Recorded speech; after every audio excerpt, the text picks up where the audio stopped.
Beleza? Estamos aí mais juntos aí, sempre fazendo pequenas análises informais, uma linguagem que você possa, utilizar nos seus vestibulares aí, que é a nossa preocupação. E a análise de agora, de hoje é dia 28 de fevereiro, e aqui a famosa folha corrida. A análise aqui é da frase da semana do ex-presidente da Petrobras, Roberto Castello Branco, no dia 24, que ele disse o seguinte, que nós entregamos nossas promessas, a saída dele da Petrobras, e ele falou depois a frase: se o Brasil quer ser uma economia de mercado, tem que ter preços de mercado. Talvez, entendamos bem, muitas pessoas ficam fora da realidade do dia a dia do brasileiro comum. O brasileiro comum, onde a grande massa se encontra, e quando eu coloco a grande massa, estou referindo a classe C, a classe D e a classe E, tá? Ela não tem salários compatíveis. Só para você ter noção, vamos voltar aqui ao tempo. A Petrobras foi criada em 1953 por Getúlio Vargas, com seus monopólios que foram quebrados, nós temos um vídeo sobre isso, em 97 do governo FHC. Segundo alguns, essa quebra de monopólio é muito relativa, porque a Petrobras ainda continuou com informações privilegiadas dentro do contexto.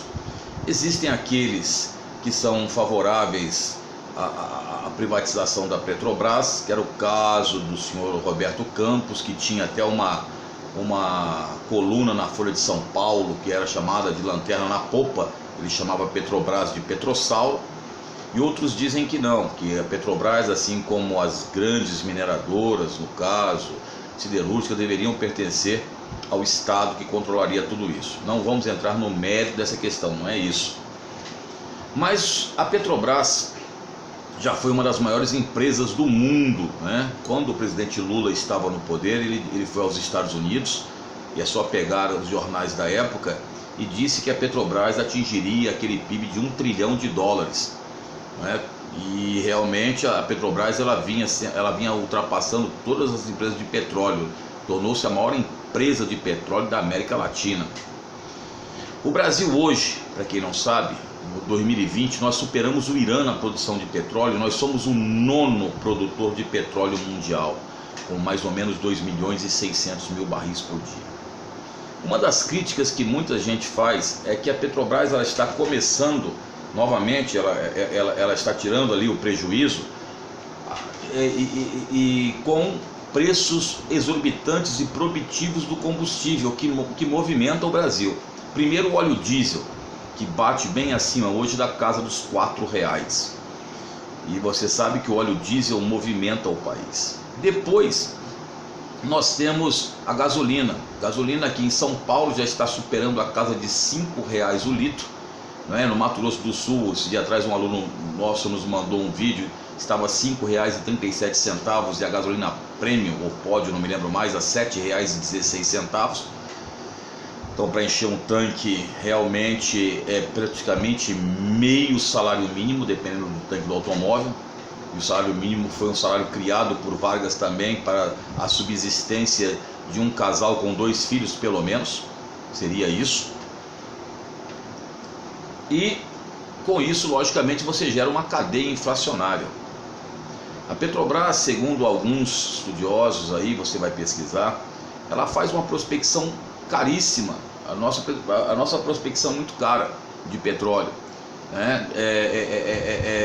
Em relação a preços internacionais e principalmente ao padrão de poder de compra. Então, quando você vê alguns deputados falando que tem que deixar a economia se autorregular, é fácil você falar isso quando você ganha R$26 mil, mas é difícil quando você ganha, como grande parcela dos brasileiros, o salário mínimo ou até 2 salários mínimos. Lembrando que o salário mínimo hoje, pelos padrões internacionais nossos, não chega a $180. Uns $180 mais ou menos, 185, se chegar o dólar a mais de R$5,40. Então, às vezes a gente vê o pessoal falar que a gasolina brasileira não é cara. Qual é o padrão de comparação? O padrão de comparação não é com a gasolina americana nem a europeia. O padrão de comparação é quantos litros você consegue comprar com o seu salário mínimo aqui no Brasil.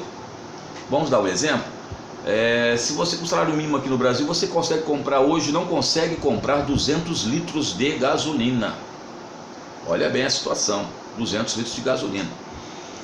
Outra situação, a Petrobras, quando nós tivemos aquela crise do ano passado entre Arábia Saudita e Rússia, que o barril de petróleo caiu bastante, chegou a 31 dólares ou até abaixo disso, ninguém abaixou o preço nas bombas. Não dá para você colocar simplesmente a culpa na distribuição, nos tributos de governo, isso virou um clichê.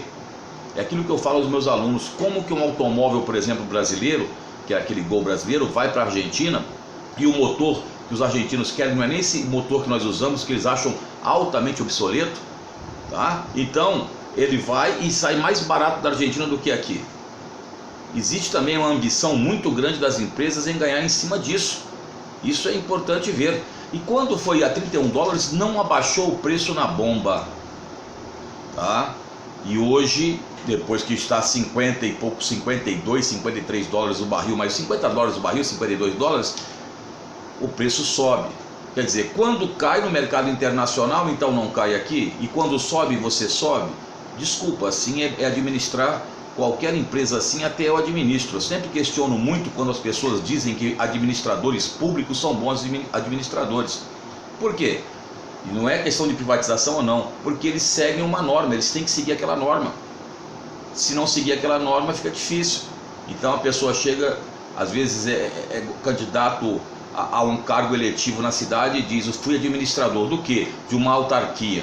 Isso é muito fácil, administrar uma autarquia, quando você conta com toda uma situação governamental ali pesada para te assegurar. Então é isso, filhão. Cuidado quando você hoje virou moda, assim como antigamente era chato para caramba, o cara que falava de Marx e não tinha lido 2 linhas de Marx, só citava Marx. Hoje é a vez de citar von Hayek e von Mises. Principalmente jovens que sequer trabalham, quando trabalham estão começando com 20 e poucos anos de idade, sem entender que você vai chegar na sua fase, na fase de 50, 60 anos, e o seu pique não será o mesmo, apesar de todos os hormônios que você puder tomar. Então cuidado quando você faz análise e coloca situações quando não tem conhecimento dentro de situações. E outra coisa, avisando, como eu não peço muita opinião de ninguém, se eu achar que a opinião sua está faltando ao respeito com esse velho professor, como eu sempre digo, na rua o respeito, a idade e as barbas brancas prevalecem. Eu tiro o seu comentário com tranquilidade desse canal. Então, filhão, fica ligado aí, a gente vai lançar esse vídeo aí para que você tenha uma noção básica das coisas. Cola conosco, fião, tamo junto, já Elvis. Então, aqui na Folha Corrida, aqui, domingo 28 de fevereiro, sou Folha de São Paulo. Talvez eu lance alguma coisa aí no canal, certo? Tamo junto, já é.